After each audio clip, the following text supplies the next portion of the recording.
এখানে লোগান পানছড়ি চলাচলের যে রাস্তাটা এটা অকার্য হয়ে পড়ছে। বরকলকের বরপাড়া ব্রিজের গোড়াটা ভেঙে যাচ্ছে, দীর্ঘদিন এটা এভাবেই পড়ে আছে। যারা এই কাজে নিয়োজিত আছেন ওনাদের গাফিলতি আছে এখানে।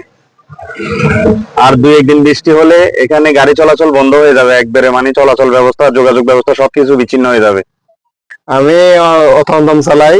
লোগাং পানছড়ি যে রাস্তাটা আছে এখানে বরকলক এই যে ব্রিজের ফাঁসে যে রাস্তাটা আছে ওইটা ভাঙনের বেশি দেরি নাই।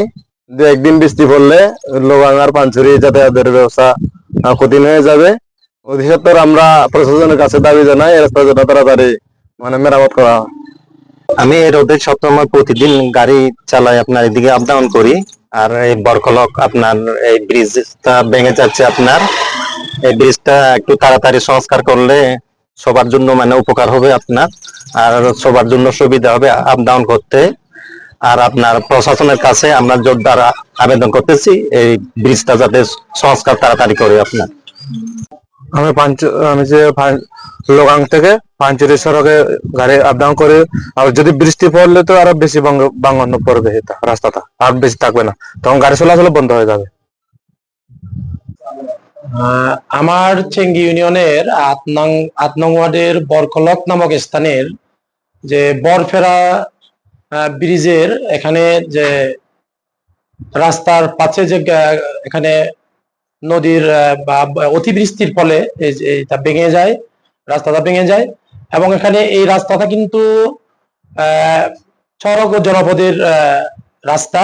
এটা অলরেডি সড়ক ও জনপদ এখানে আমাদের রাস্তার পাশে সাইড ওয়াল দিয়েছেন, কিন্তু সাইড ওয়াল দেওয়ার পরেও ওনারা হয়তো এখানে বরাত না করার কারণে এই রাস্তাটা আরো ভেঙে যাচ্ছে। তো এখানে যেটা করা দরকার, যেহেতু আমাদের সাইড ওয়াল দেওয়া হয়ে গেছে, এখানে যদি রাস্তাটা বরাত করে এখানে যদি আরো একটা ড্রেনের ব্যবস্থা করলে হয়তো এই রাস্তা ভাঙনটা আর হবে না।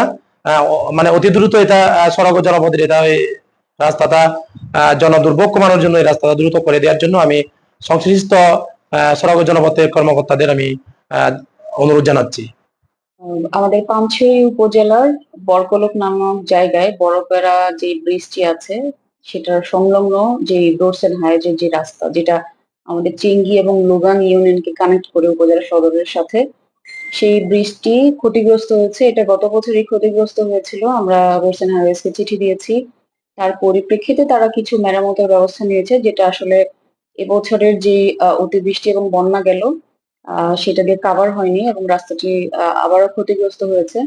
এটা আমি গতকালকে জেনেছি, জানার সাথে সাথে আমি রোডস এন্ড হাইওয়েজ কে চিঠি দিয়েছি যাতে এটা স্থায়ীভাবে মেরামতের ব্যবস্থা নেয়।